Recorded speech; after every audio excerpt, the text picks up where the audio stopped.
Welcome to the A-Dub Club, a podcast about sci-fi, fantasy, technology, pop culture, the internet, and general nerdery. There are three things that are important to know. One, we occasionally use swear words, but try to stay in the range of PG-13, or at least the kind of our cool parents are fine with. Two, we may talk spoilers. In this particular episode, we discuss the films Groundhog Day, Edge of Tomorrow, Palm Springs, and Happy Death Day, so be warned. And finally, three, most importantly, apparently, Groundhog Day originally did not feature groundhogs, but rather badgers.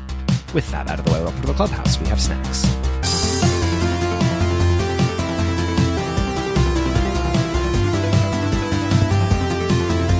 Welcome to the A-Dub Club. I'm Andrew Whipple. And I'm Alex Wade. How are you doing this lovely January day, Alex Wade? I'm good. It's cold. It just started snowing outside my window, Ooh. Right now, and I don't like it. I do not like that.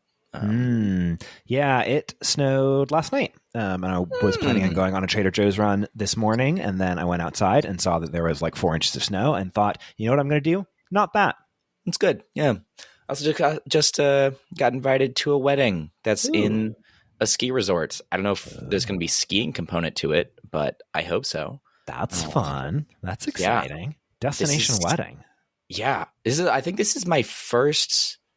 Have I been to a wedding? I've been to one wedding before.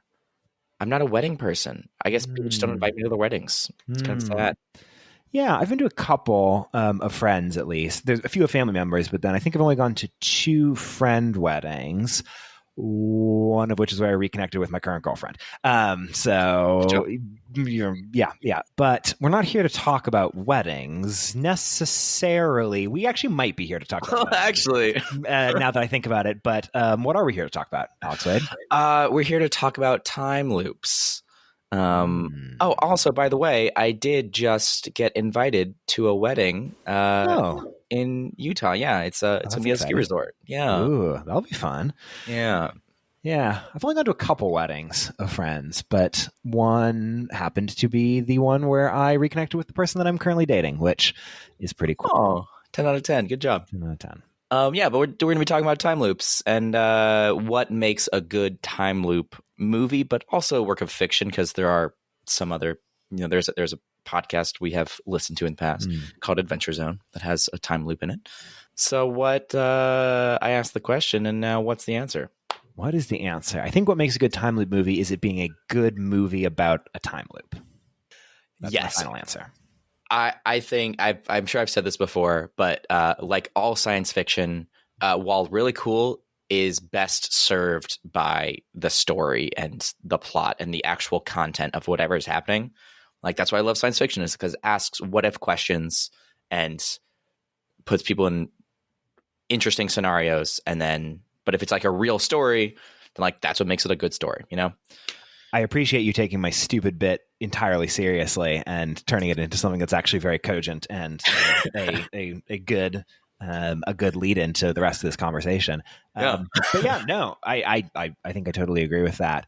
That, yeah, time loop, it is the epitome, and in fact, maybe, especially one of the movies that we might talk about that we watched this week, sort of the perfect platonic ideal example of a high concept thing, where it's like, this is a big thing that like you have to think about, and it frames the whole rest of the story. And it's like, yeah, you got to buy into this in order to go through with the rest of it. Yeah. But if it's just, what if there was a time loop, then I don't know. Okay, fine. That's can be entertaining enough. I think there is enough inherent entertainment value in some of the shenanigans that one can get up to in a time loop. But I think the ones that, of all the ones that we watched this week, which I'll keep referencing until we eventually talk about which ones those are, I think they all are good examples of ones where it's like, fundamentally the movie itself is well made, and fundamentally the story itself has something to say outside of time loops are cool and fun as devices. Yeah. Which those 4 that we watched this week were the classic Groundhog's Day, I assume the original. I don't know if there are previous time loop movies before Groundhog's Day. That's a good question. Edge of Tomorrow, which was also originally called Live, Die, Repeat before they rebranded it. Happy Death Day and Palm Springs. Mm-hmm. And it was the first time that I ever saw Groundhog Day. Crazy. Classic movie. Earlier today. That was the last one that I watched. It's supposed to be the first one you watch, man. Come on. I know. Well, life comes at you fast. There was a short story called 12:01 p.m. that had a 1990 film adaptation that allegedly involves a time loop, and so that does beat Groundhog Day by just a couple of years. But and a Star Trek Next Generation episode, Cause and Effect, that was 1 year before Groundhog Day. Wait, when was that really? 93? 93. I felt the same. I fully thought it was an 80s movie, like my entire life. And then today was both Googling it after watching it and listening to a podcast on Ghostbusters 2, and they were talking about Groundhog Day because of Bill Murray, and they're like, 90s movie. I was like, that's weird. Yeah. Also a good movie. I would agree feel with that. all four of these movies I really enjoyed. Right. Me too. These are all good. I like them a lot. They did it real. I also saw Boss Level, the inception of the idea to have this podcast episode was because I saw Boss Level on a plane, and it was okay. It was like a, I don't know, trashy action movie, but usually I feel like they do these pretty well. Yeah. And they ask a lot of the same questions as well, which is interesting. I feel like with the exception of Live, Die, Repeat, I feel like there's a lot of loneliness in these movies. There's a lot of like, this is people's own version of hell in some capacity. Even in like the rom-com of Palm Springs, they're like, oh yeah, I've tried killing myself so many times, nothing works. We're here for eternity, and I've just accepted it. Or Groundhog's Day, where also kills himself a lot of time. Does she kill herself in Happy Death Day? She definitely does in the sequel. I'm trying to remember if she does in the first one or not. Oh yes, no, she absolutely does once. There's the one key spoilers for Happy Death Day, I guess. The one key one towards the end where she realizes, oh shit, if I don't die, that means that the person I've fallen in love with, who just got murdered, will be dead forever. Yes. Yes. And then she gruesomely hangs herself off a clock tower.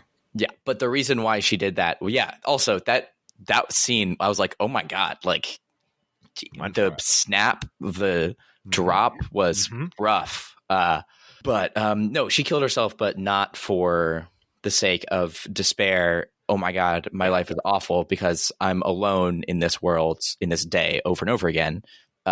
It was because she wanted to save her lover. Yeah. Yeah. No, which actually interesting, because that makes sense, I guess, in the context of the mechanic. But getting back to what you were saying more broadly around the despair aspect of it, it does seem like almost I think all of these, again, maybe Edge of Tomorrow being the one counterexample, if I need to think through and remember, do involve some element of the thing that makes sense when you first hear about the, like, I can live the same day over and over again, and therefore that means no consequences. Is there some element of, great, let's live out the good parts of it. Let's live out the fact that I can do whatever I want and I can go on a hedonistic spree. And then at some point it's like, oh shit, I am living the same day over and over and over again. That sucks. Yeah. I want to go into that on the idea of consequences. And like, first off, there was a moment where Andy Samberg in Palm Springs, how he had talked about like, oh, the things you do to other people, like they do matter because you have to remember them. There was that aspect of it. And there's also an aspect which I'm not sure the answer to this and how I feel about it, but like, you're manipulating other people to like, sleep with them, or right. Is that like, I don't know how morally ethical that is. Like, you're using other people in a way that is duplicitous and manipulative, but also at the end of the day, they do forget. And like, I don't know. Yeah. It's a big, like, where does morality come from? Is morality a thing that's inherent to the universe versus is morality something that is dependent on the result that it has on other people, versus his take of like, morality is, I feel bad if I do this, therefore I don't want to do this. Sure. And how does that come back to, I guess briefest of synopses of these 4 movies that we watched. Groundhog Day, you know it. It's Groundhog Day. I didn't see it for my entire life, but even I knew what Groundhog Day was about. But weatherman who gets stuck in a time loop and then falls in love with and attempts to become a better person and also pursue his producing partner. And like that one specifically kind of got me because first off, classic kind of 90s not rapey vibes, but like kind of manipulative and I guess maybe rapey vibes because he's trying to manipulate this woman into sleeping with him. Well, a thing that didn't click to me, partially because I hadn't seen Groundhog Day until just now, but until you were just talking about that in Palm Springs, movie from 2019, 2020. That's Andy Samberg and Kristen Milioti are at a wedding in Palm Springs, and Andy Samberg gets stuck in a time loop for a long time, presumably. We joined him partway through that loop, and then he gets Kristen Milioti, another guest at this wedding, into the loop as well, and then they are continually reliving the day of this wedding of her sister, his girlfriend's friend, and then rom-com through it. Palm Springs, to some degree, it starts out being Groundhog Day, especially with the reveal later on that he has dozens, hundreds, thousands maybe of times slept with the Kristen Milioti character prior to straight up lied about it. And he lied about it, and presumably the way that he did it was basically doing the Groundhog Day thing that Bill Murray does to both Andy McDowell and to whoever's the other people that he slept with beforehand. I forget her, Nancy, I think. And then what happens is, okay, now you have to actually be in the time loop with her, and now let's interrogate that a little bit more and show how, like, she clearly feels really bad about that, understandably, I think. Well, yeah, especially now that she knows about it. No, though. It's specifically, she doesn't feel bad about the fact that they slept together. It's about the fact that he lied about it. Okay. Like, if he had come clean at the very beginning and had been like, we've slept together a lot, like, I feel what the movie is trying to say is, like, that would have been fine. Yeah, that's true, because it's them falling in love with each other and then finally deciding to sleep with each other, and it's predicated to some degree on the fact that he lied about it earlier. Yeah, Palm Springs was so good. Like, it was really that was the thing that I really liked about Palm Springs from the get-go is, like, it's right into it. It's like, we're in a time loop and I'm already doing these silly things, and like Groundhog's Day, it's still that start of that, which is great because that's like one of the first movies that did this, or if not the first movie that did this, right? And certainly the one that popularized it. Exactly, yeah. So like it would have made sense in that one to like start from the get-go being like halfway through the story about he's in a time loop, right? I think it's very fair to say that all 3 of these, I think especially Palm Springs and Happy Death Day, are like in direct conversation with Groundhog Day. Absolutely. I feel like Palm Springs a lot more so than Happy Death Day, but Happy Death Day, which I guess to give the brief overview for that, is what if Groundhog Day, but a slasher movie, in that it's about this college girl, Tree, who is a terrible person and then gets murdered at the end of her birthday. And then once she gets murdered, then wakes up that morning and has to keep reliving that over and over again. And has to figure out who is the person who is killing her and try and prevent that. So kind of, I mean, unsurprising that I love that movie so much, but it's like Scream, the whole slasher plus whodunit, adding in the Groundhog Day element and a little bit more explicitly comedic than at least Scream. Yeah, there was definitely some cheesiness to that movie. Oh, 100%. That like... Also, I hate horror movies of any kind, anything possibly related to that. And like this was fine. It was kind of silly, frankly.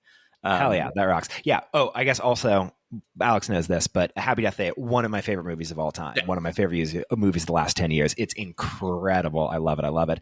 Unsurprisingly, Scream is my favorite movie. So this being a movie that feels a lot like Scream then adds in Groundhog Day to it, it's like, yeah, of course it's going to roll. I think it's PG-13. Is it PG-13 or R? I'm going to look that up. I mean, it should be R, in my opinion. Like, there was a very gruesome suicide. Yeah. Like, that's true. That probably. Like, body rattling still PG-13. image. Like, It's a PG-13 movie. wow. Yeah, that image is like still in my head. I was like, audibly was like, Jesus, when that happened. Right. Oh, it rocks. But yeah, no, I think I agree with you in that, like, Palm Springs very much takes the Groundhog Day. Right. Happy Death Day uses the basic Groundhog Day setup to then tell a slasher whodunit story. I think the one element that Happy Death Day does lean into a little bit more than Palm Springs, I think, is the main character is terrible. They're just like an awful person, and then learns to be good over the course of dying repeatedly. In a way that Palm Springs, especially since we're joining Andy Samberg in media res after he's already done however many thousands of loops, has less of the, oh, you're a terrible person, let's learn. He still does grow over the course of it, as does Kristen Miliotti's character, but it's less of a stark, like, the point of you going through this is to help you become a better person to some degree. I feel like he's explicitly dealing with the idea of what it means to be in a time loop, if that makes sense. Like, he's if you had questions of in Groundhog's Day around, like, is life meaningless now? Is things he explicitly, like, devolves into. He literally has a full line that's like, the Twix that's in my stomach right now, it's gone. It doesn't matter anymore. All that matters is the next bite, because that's like how he's resigned himself to his existence. His, like, not hell. It's not hell if he doesn't think of it as hell, I think, is his frame of mind. You know, Ooh, I like that. Stockholm syndrome. If you're not a prisoner, you can't be a prisoner if you say that you want to be there, sort of thing. You know? Yeah, I think that makes sense. And I am thinking of now Palm Springs, especially now that I've seen Groundhog Day, as sort of taking the stuff that Groundhog Day, understandably given that it's the first one, sort of mines a lot of the time loop concept for those sort of first thoughts that you would have based on it around, like, okay, what if you lived your life with no consequences? What if you got really sad and killed yourself? What if you discovered that fulfillment came from helping other people and from caring about and paying attention to the people that you love? Great. And then Palm Springs, like, takes that as its baseline and then goes a step further on most of those questions and discovering new questions around the, like, the philosophical nature of existence and of commitment to other people. What I really want to see, I mean, this is maybe I should say this for later in the podcast, but I'll start now because that's what I'm doing. Is I want to hear the answers to the question of, like, what happens to these people after they leave the time loop? That's a good point. Yeah. Or what would happen if, like, what I want to see a movie is where the entire world is in a time loop. Ooh. Like, how would society change and exist? And, like, I don't know, you know? Yeah. So to your first point about the, like, what happens after, that does hit on something about the time loop, is especially for a 90-minute to 2-hour movie, it's kind of just like a perfect structure that's, like, wild. That part of it, I guess, is just that Groundhog Day is really great and nails this, but I think some of it's inherent to the time loop itself of, like, okay, either the character is discovering that they're in a loop, and that sort of builds in. You have a built-in first act of, hey, I'm going to go about a normal day, and then I'm going to repeat that day. And so you have a built-in inciting incident, and then you go through those first 2 loops, and now you have your first act done, and then you have a whole, here's the rest of the story that happens in the middle over all those loops, and then you have a built-in climax and resolution, which is you leave the loop. Usually you leave the loop because of some personal discovery that the loop helped you work your way through that is thematically relevant. And it's like, in that world, it totally makes sense for it does not surprise me that all 4 of these movies basically end on, they break the loop, they have that first morning that is different from what their previous ones that they all saw were, and then cut to credits, and yay, happy. In the case of Happy Death Day, there is a sequel. I think Edge of Tomorrow was supposed to theoretically have a sequel. It's been in production. I Googled it. It's been in production for, like, years. But yeah, I think it makes sense in the context of that first movie that it's like, yes, this is a perfect little clockwork structure that you have to work with. But I agree with you of, like, okay, yeah, what are they like now? What are their next days? And like, how do they move Andy, forward? there's a moment in Palm Springs when what's her name was Sarah. So she was the girl who, I don't know the name of the actress, but where she had like thrown him like, oh, happy millionth birthday or something, which like she has no idea. But also he goes in there and there's a moment when he's like, I'm not that old, am I? Yeah. And it's like, maybe he is, like, Right. that's the thing about time and memory. Like, he forgot what his job was. Like, that's how long he had been in this day. And that's that. If you can't remember, then he had to have been in there for a damn long time. Right. Yeah. Allegedly, per the script, I mean, it's not something that's actually explicitly said in the movie at any point, but per like one of the screenwriters, it's like, yeah, we like to think of him as being in there for at least 40 years, which, nuts. That is one thing that I'm also now realizing. I think Happy Death Day is the only one of those three that doesn't feature a like giant skip forward in you've done this a million times. I think we basically see at least a bit of every one of Tree is the name of the main character in Happy Death Day. I think we see all of her loops. Yes. Which one that sort of montages through like 6 or 7 of those. Yeah. That's funny you say that, because so specific. I feel watching Happy Death Day, as someone who doesn't watch a lot of slasher horror movies at all, right? I could see certain themes of like, oh, this is definitely like a classic slasher thing that's happening right now, right? Yeah. And like what? Like there was going down the hallway and the way how the camera started tilting in like a spiral as she's running away to try to get into the bell tower at that scene. Or classic knife, like just the concept of the knife and it being bloody and that generally, or like, oh, when he killed the guy who he was like, she was going to fuck, but like the music was too loud so she couldn't hear it. That sort of thing. But there's another thing of like, oh, what is the time loop movies tropes sort of thing, right? And it is becoming better as well. I feel like becoming better as a human being is a common theme. Even in Edge of Tomorrow, like he goes from like a smarmy lawyer who he becomes a better person. I think Tomorrow's premise or mini synopsis. Yeah. Because I think that's one we haven't done. Aliens invaded and we're partway through a disastrous invasion of the entire world. Tom Cruise is a smarmy PR guy who gets sent to the front lines and then is like, I'm not a real soldier. No. And then tries to blackmail a general and then ends up getting like fully shanghaied into it and then goes through his first day, is about to die, kills one of the aliens, which lets him magically reset the day over and over again. And then he, becomes a super soldier after discovering another super soldier who had this happen at one point in the past and then lost her ability to relive the day. And they team up in order to try and save the world from aliens. Yeah. Yeah. And there was, I just want to bring up in that movie, there was one really sad scene. Well, there's a lot of sad scenes because it's an action movie with people dying. But like one sad thing of like they're driving to a house before the helicopter is there, and he starts talking to her, and he's like, you talk to me eventually, and he asks a question, or he doesn't ask a question. He says like, I know that your middle name is Peyton or is Sarah or whatever, right? Mm-hmm. And she's like, that's not my middle name. You can tell that he's done this again and again. He asks he pretends to know something about her every time. And then says the thing, and then later on, like 10 minutes later in the scene, she dies.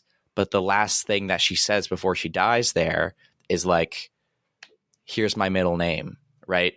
It's like, that's how he's I never clocked that. Oh my God.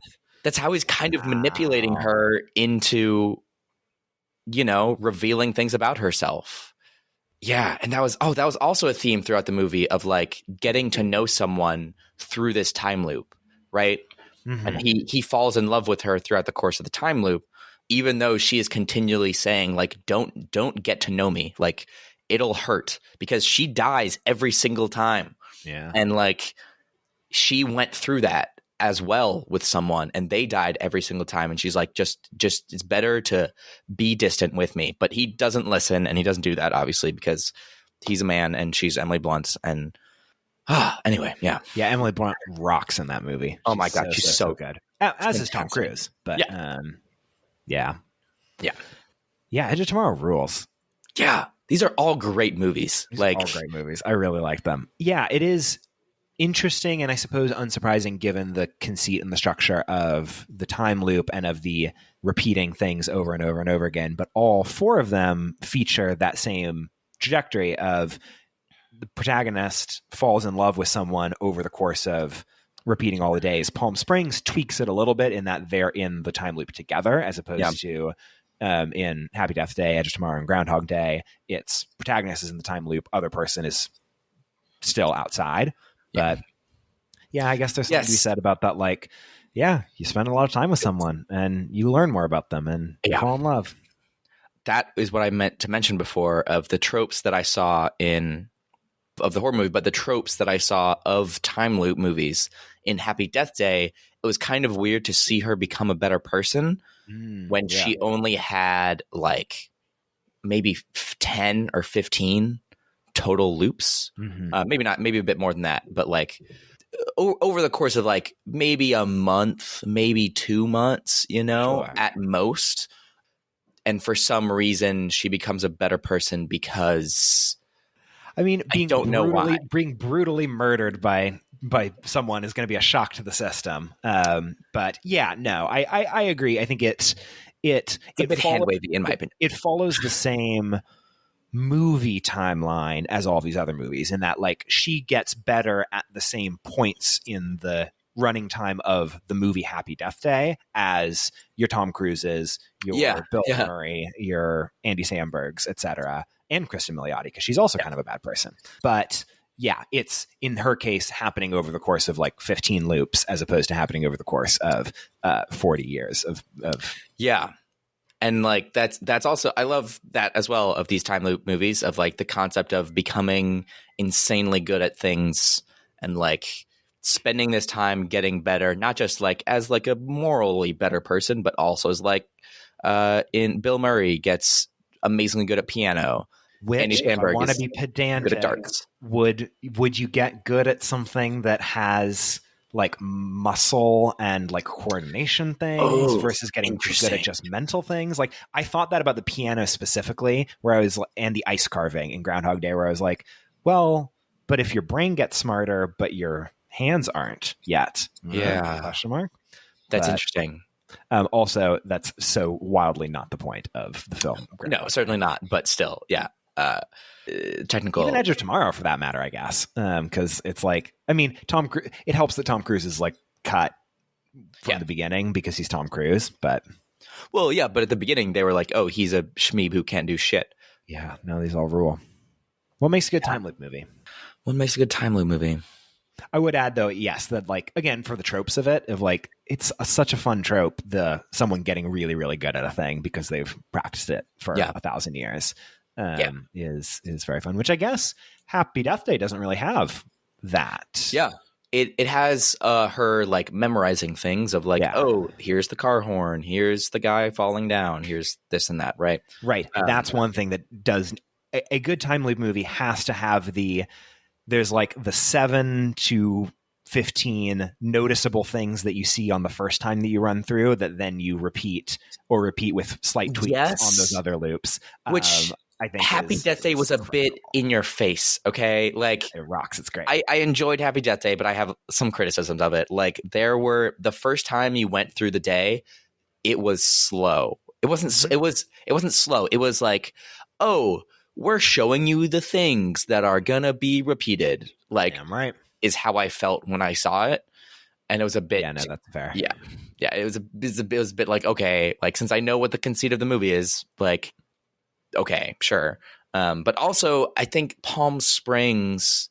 I don't know if you knew it was a time loop movie before they went into the cave for that first time. That's true. Yeah, they fully. I mean, I guess not all of these have a plausible read of the first loop where you could like none of them tilt their hand that it's a time loop thing until the first loop happens.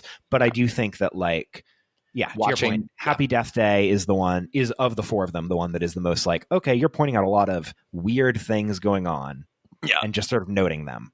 Great. Cool. Whereas Palm Springs, I think, that was great. Like also have like being there for the ride with that actress name, who I can't, what is her name again? You said like 3 or 4 times now. Kristen Milioti. Yeah. Where her mother. Yeah. And How I Met Your Mother. Yeah. No, when we're like there with her, when he's like dancing when they first meet each other in what we know now is not the first loop, but what we think is the first loop, right? Is like, oh, he's doing the weird dancing things and is like clearly on to something somehow and is like unique. It's like, how does he do these things? It's like, oh, okay, it's time loop. Cool. Yeah. That was a fun thing on rewatching it because I'd seen it during the pandemic when it first came out, but rewatching it in that first loop, I was like questioning as we were going through, wait, is this his first loop? Is this not? And it was the dancing part was the one that sort of gave it away to me to like, this must be that he's been in the loop for a while and we're joining him in partway through. Yeah. Yeah. Which was, it was cool. Yeah. Damn. I want to see a movie that is society. Like, what if instead Andy had dragged as many people as possible into the cave? Ooh, yeah. Right. Yeah. It's because you mentioned that before. A whole world time loop movie. Say more about. Yeah. Well, so that's something. That's something about Palm Springs is like that's the only movie that has a time loop that has a time loop with other people in the time loop with you. For one thing.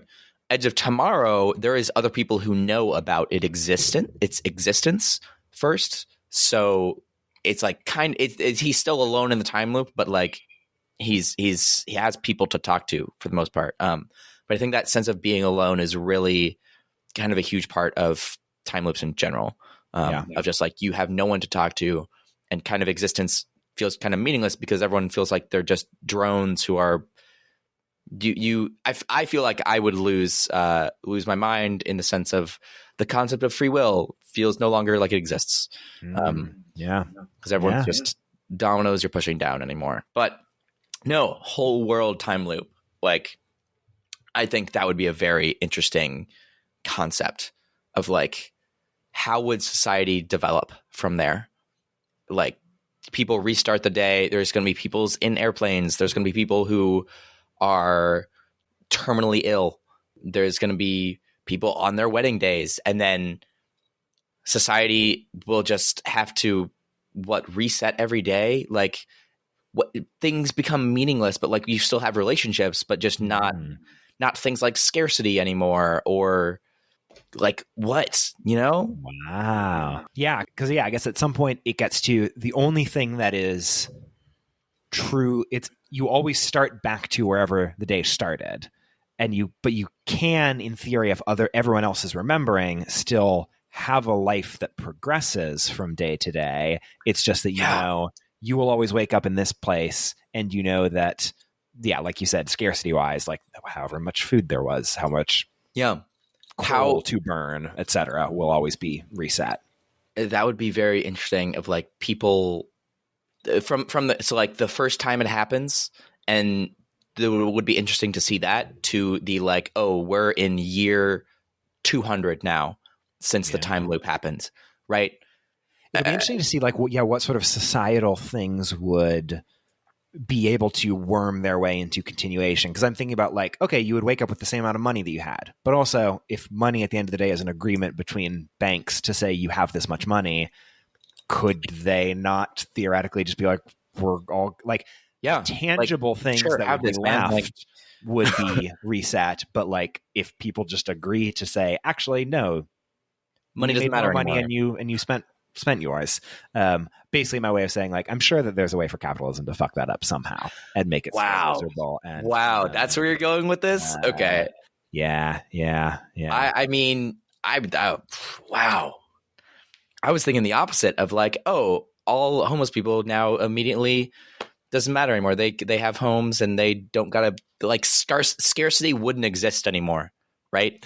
Like, I think real scarcity wouldn't exist, or scarcity of materials wouldn't exist. Scarcity of things that, like, yeah. Interesting. I will say the stuff that I was just talking about around, like, how is the global banking industry going to figure out a way to still fuck things over in Jesus, man, post-future? It certainly would be like, that would be the kind of thing that is interesting for the 8-episode HBO series about people trapped for 200 years in a time loop. That would not be something that would be a key plot point of the movie version, I don't think. Yeah. Not high on the priority list for the screenwriters. Yeah. There would be competitions. In my imagination, time loop would start like midnight or whatever sometime, right? And if it was typical time loop rules of I say typical time loop rules of, like, if you go to sleep or you die, right? Mm-hmm. So what about those people who, like, they try to stay awake for forever, right? Palm Springs rules of it reset for Andy Samberg when he went to sleep, and then she stayed up and kept trying to drive to Texas, and then managed to make it through to another day, and then still ended up waking up the next day when he fell asleep. Right? There's a lot of interesting questions. I feel like this would be a very cool kind of movie. But I think so. Yeah. One thing that is interesting to think about in counterpoint to time loop movies is the time loop is a really, really well-worn mechanic in video games. And I think in the video game context, and potentially as well to the role-playing games, KOF Adventure Zone RPG, that it builds in, or the puzzle aspects that are interesting and fun mechanics to the movie that sort of help move the plot along, especially in, like, Happy Death Day or Edge of Tomorrow, where there's some external threat that the time loop is helping you defeat. In the case of the video game, it's like, I feel like that's the thing that tends to go front and center is, great, this is a fun puzzle for you to solve, and here's a fun mechanic for you to be able to go around and I guess, the puzzle takes precedence over the plot and the emotional catharsis of the characters, in contrast to the movies where it's the catharsis is the thing and the puzzle is what might help you get to it. Yeah. Never played Majora's Mask, though. Me neither. I did a little bit, but tiny bit. But time loops. What would you do in a time loop? What would I do in a time loop? I mean, probably go through the same general character arc as your Andy Sambergs and your Phil Connors. Of, like, start off being really weirded out. I have the benefit of having seen time loop movies before, so I probably would hopefully clock it a little bit sooner than at least your Phils do. Start out being like, okay, well, cool, this is fun, and we're gonna enjoy living life hedonistically. This is going to sound incredibly fucking sappy, but I did just think about it and it made me a little bit emotional. Be really bummed about the fact that if it were to happen tomorrow, I'm currently several hours away from my girlfriend. And that would be a bummer for every morning to start with trying to get a quick flight to Philadelphia. That made me genuinely more emotional than I thought it was going to be. Anyway, and then eventually, probably get to a point of severe depression, and then eventually get to a point of some sort of measured level of acceptance, and then hope that something happens that becomes my way to gain catharsis, usually through a connection with someone else, in order to break me out of the loop. Yeah, that's how it would break you out of the loop for sure. Yeah, I certainly, a la your Andy Sambergs and your Dark, certainly would end up attempting to kill myself at least a few times. Oh yeah, absolutely. Yeah. But I mean, the first time would be the hardest because you're, like, not sure if it would work. Right. But that would have to be at a moment of severe darkness, or if I had already died once through natural or natural or unnatural circumstances, but non-self-inflicted circumstances. Yeah. I think it'd be hell. It'd be great. It'd be, at first, it would be amazing. What I was like for Palm Springs, I would stay if I knew there was a way out. Then I think this would be the best thing ever. Like, Yeah. That would be insanely cool. I'd be able to perfect so many skills. It'd be fantastic. That's true. Yeah, I think knowing that there's a way out, actually, because it's a similar thing with we did an episode. I don't remember what we said on it. I should have re-listened to it. We did the whole "Would You Live Forever" episode a million years ago. And I genuinely don't remember where we all both came down on it. But it's the same thing with like any of the like, would you be a vampire? Would you be immortal and stuff like that? Of like, yeah, if you knew that there was no way out, then that would be very existentially depressing. If you knew that there was a way out, and especially ideally a way out to continuing your life beyond the time loop, as opposed to a way out being it's just done forever, then yeah, having it as a opportunity, I think relieves some of the mental pressure on it. What skills would you learn in your time loop? What would be top of the list, I guess? I think I'd start with probably a musical instrument. I started up the piano a bit ago, and then I kind of fell off of it because I was like, I just got stressed about it. I just think a whole bunch of skills. I'd become a painter. I'd become a musician. Oh, also things like languages. That. Okay. If I could come out with like 3 solid languages, I don't know. But see, the problem with languages is like you'll forget them. Like they're things you have to continually. I feel my opinion of language is like they're things you have to continually practice, and so I don't know if you would be gaining more languages, right? Like, yeah, you can just space them out. Today's a French day. Tomorrow's an Italian day. Okay, yeah, I think you can make it work. Yeah, I wouldn't do languages. I've also always hated foreign language class. That's but true. I would also read a lot of classic books and literature and watch a lot of classic movies for the sake of like education, and like art and experiencing it.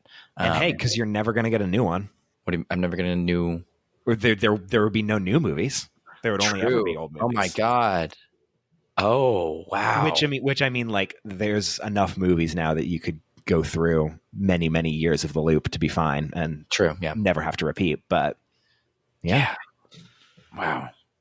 I'd probably sleep with some people, even though I talked about questionable morality of doing that.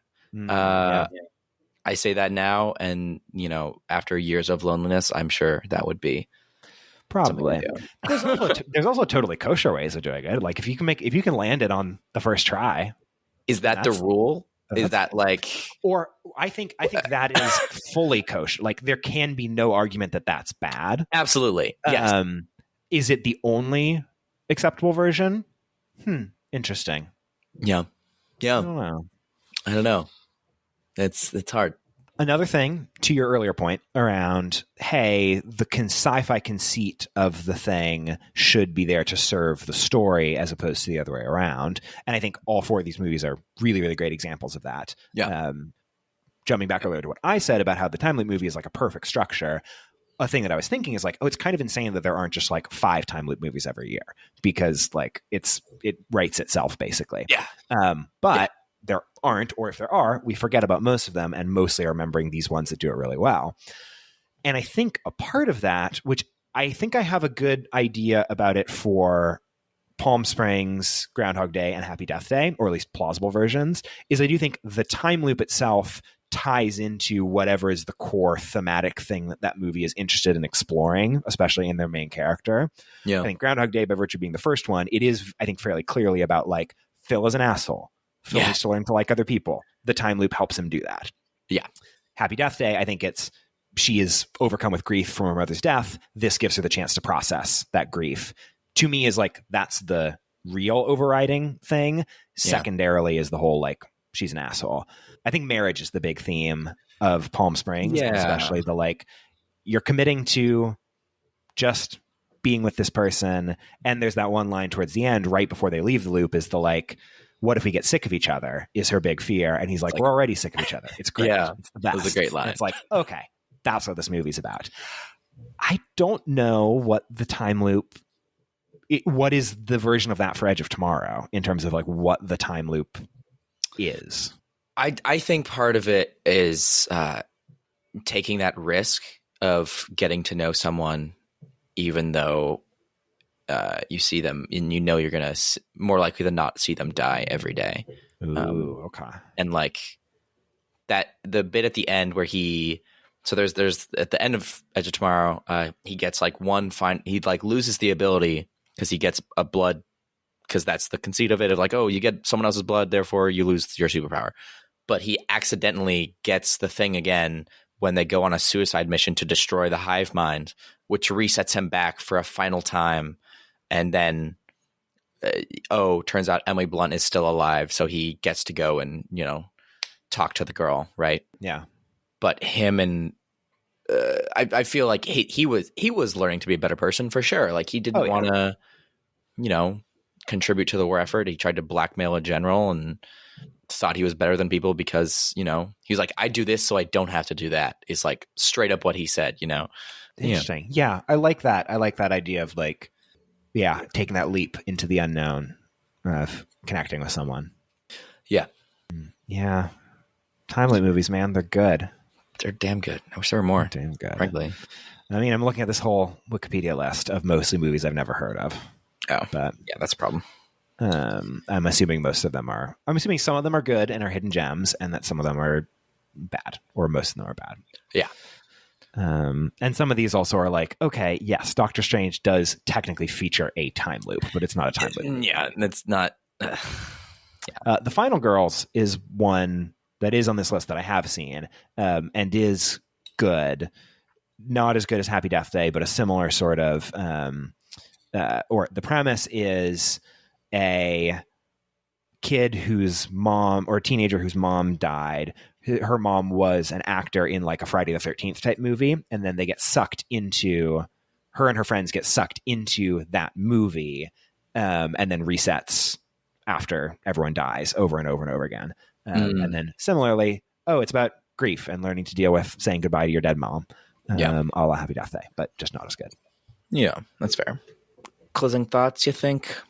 One closing thought is, especially since you were able to handle Happy Death Day, you absolutely should see Happy Death Day to You. I will. Which is a sequel, because it's even less of a slasher movie. This is not a spoiler because it happens in the first like 5 to 10 minutes. Okay. It's a multiverse movie, and it's like it's a sci-fi comedy more than it's a slasher comedy. Cool. Okay. Yeah.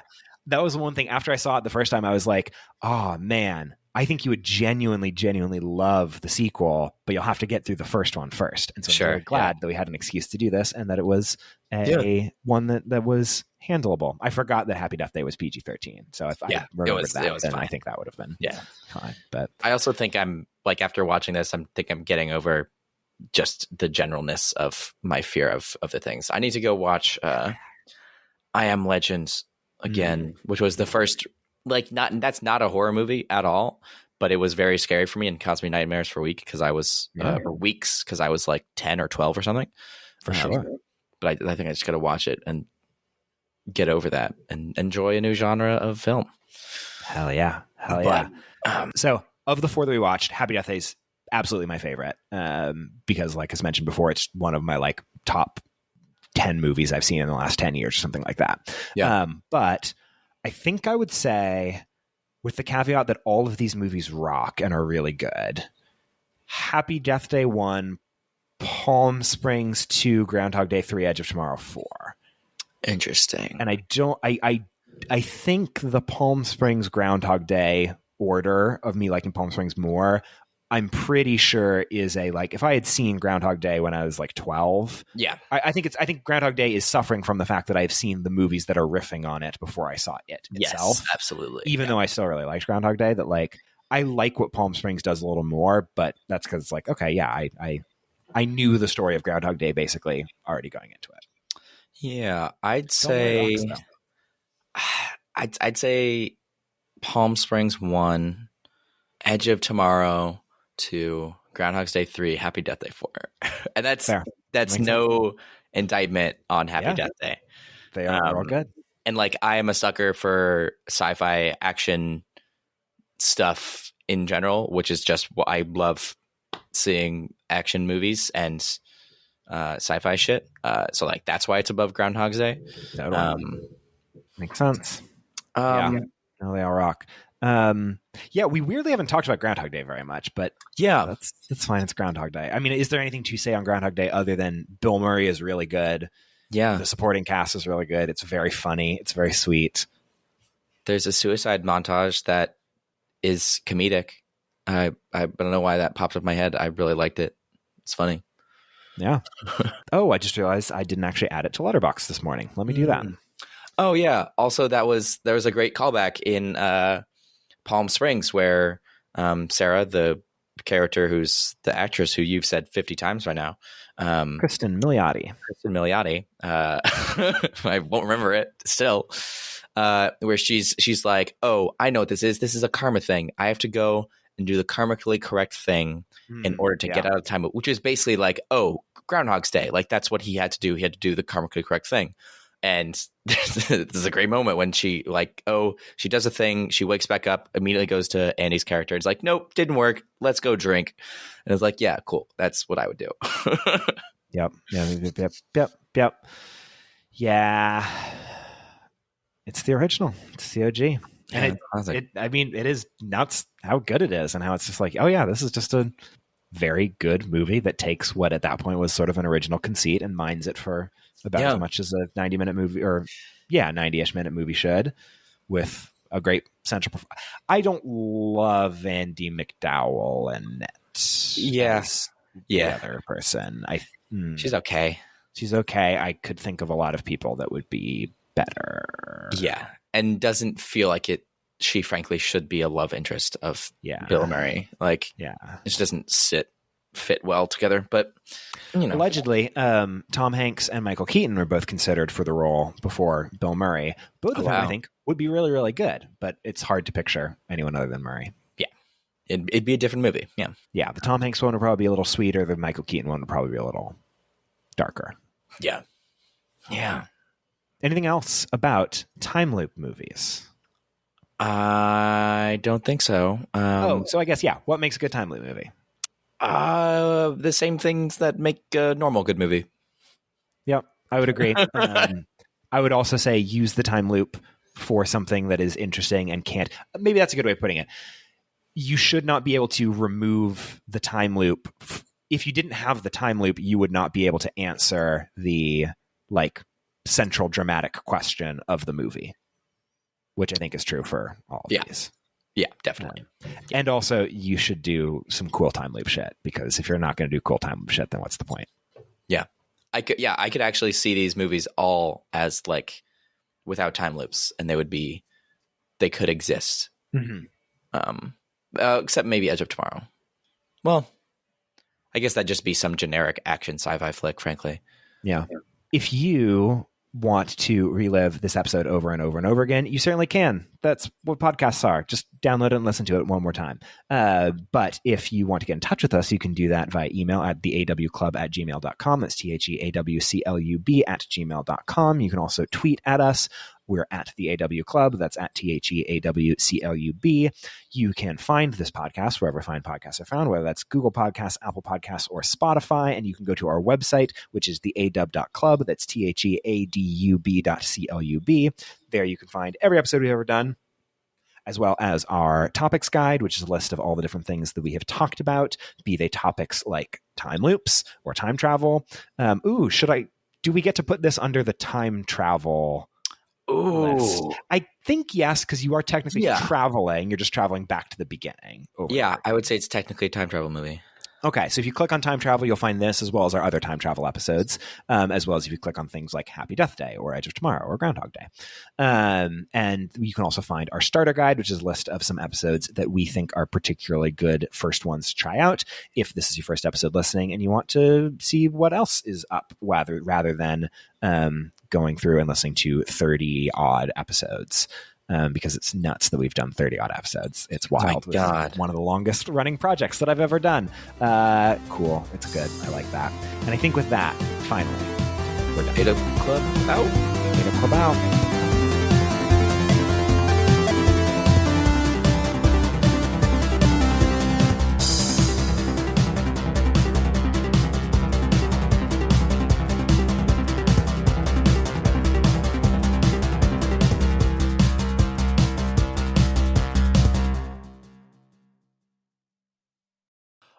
Or is it? Ooh la la. So, a big update for you, Alex Wade, and for listeners of the podcast who have heard us discuss this over and over and over again. And every time that it's mentioned, you get frustrated and annoyed and mad yet again, because you've been telling me to do this for well over a decade. I finally started watching Avatar: The Last Airbender last weekend with my girlfriend. Thank you so much, girlfriend of Whipple. Yes. I know your name, but anyway. Yeah. So for context for the rest of the listeners, beforehand, there was some Sturm and Drang around whether or not to start with Avatar: The Last Airbender versus start with The Legend of Korra, with the vibe being, I think, generally probably start with Avatar, but from my girlfriend's perspective, well, I'll get to it. From my girlfriend's perspective, was like, maybe consider both, and maybe even Korra, I think, because I will probably like Korra a little bit more. Spoilers. However, Alex Wade had a vociferously different opinion, if you want to share that now. Thank you so much, girlfriend of Whipple, for making him watch Avatar, but also you're wrong, and you had to watch Avatar first, because there's too many things in Korra that are just based directly off of the entire Avatar universe that you cannot conceive of. You'll be like, why the hell is this thing happening right now, without knowing the context of Avatar: The Last Airbender.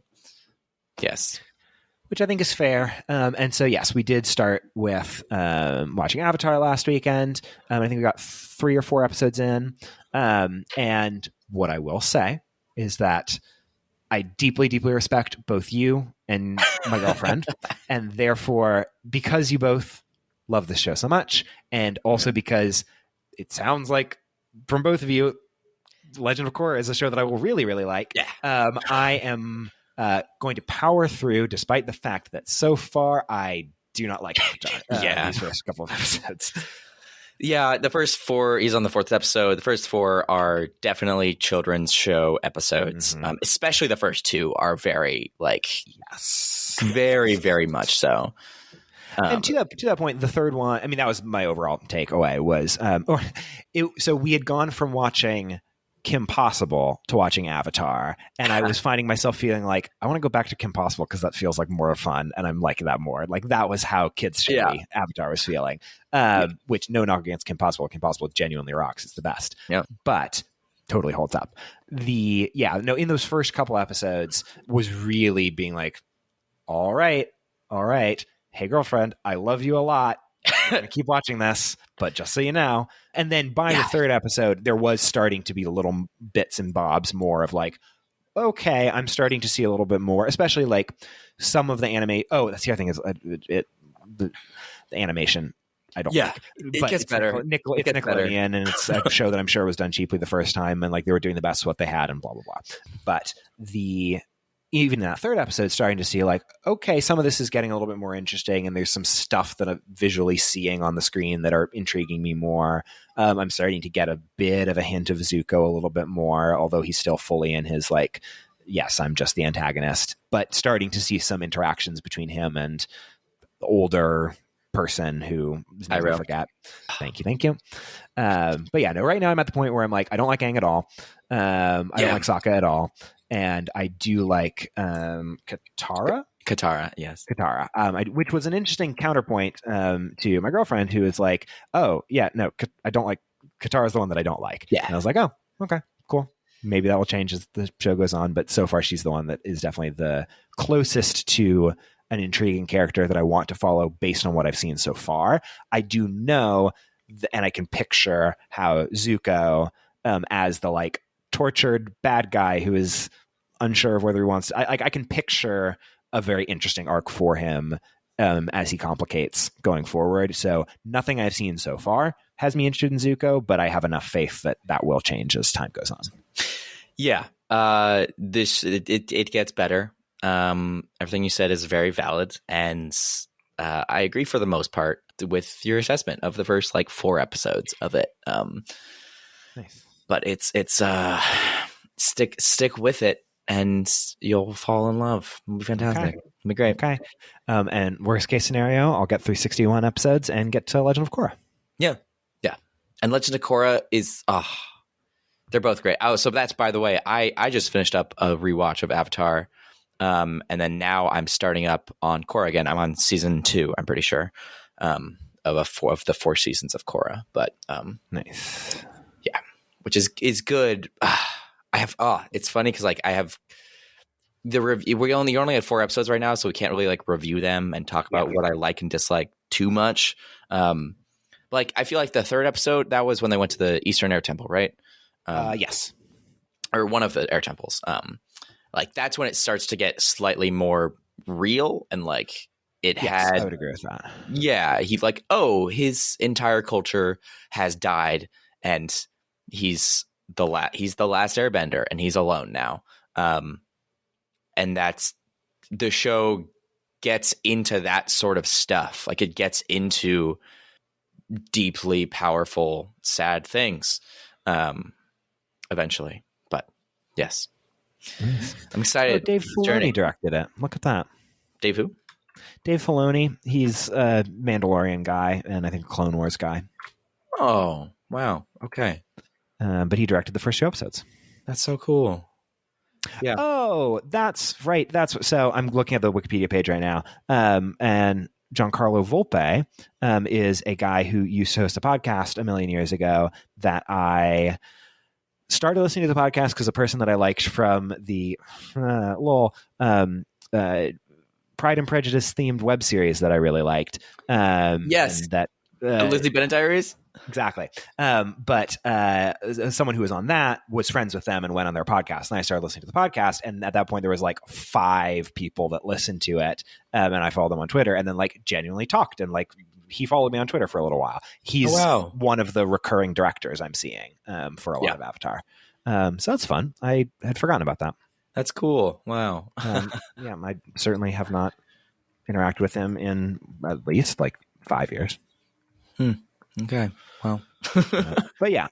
So I think a game plan is, I mean, as of right now, I'm definitely going to keep watching Avatar. Oh, that's the other thing that I told Alex before we did this. But if it wasn't for the fact that people I trust and respect very, very deeply have told me to keep watching this show and have told me that I will like the follow-up show after it, 100% I would stop watching at this point if I was just of my own volition. Well, and also say the fact that like everybody fucking loves Avatar. Like, yes, like one of my best friends and my girlfriend like it a lot. And so that holds extra special weight, but also like everyone loves Avatar. So I'm well aware that there's some gold in those hills. It's like not just one of the best, like it's not just like a childhood favorite series of mine. It is also world renowned as one of the best TV shows to be made.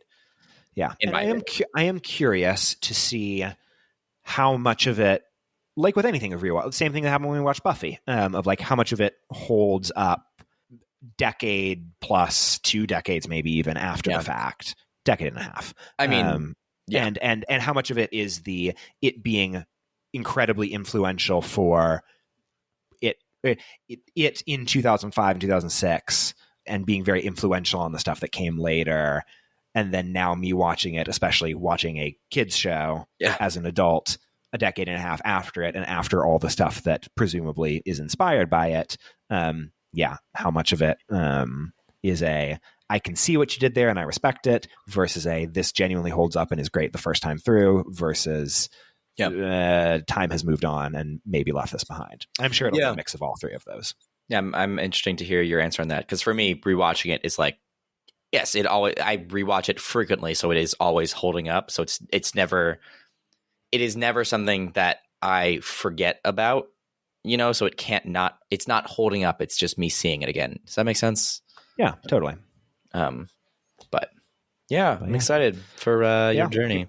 I'll keep watching. So yes, that was my long way of saying I would have stopped if I otherwise, but I'm committed to at least keep going for a little bit. And I think if I feel this way halfway through book 1, I'm still feeling this way. That's maybe the point where a serious conversation goes on about like, please give me something that will keep me going. Sure. If, however, in the next 10 episodes or so, that starts to turn around and I get more interested in things, then I could see that being enough to pull me through the rest of it. No, It gets better. It gets a lot better. Nice. From humble origins. But yeah, so we'll get. I don't know. Oh yeah, we don't have to. Oh yeah, how do we end this? Because we've already did the ending. Oh, yeah. I don't know. How do you want to end it? I don't know. Weird. What if we just like, and then that's the ending right there. Got it.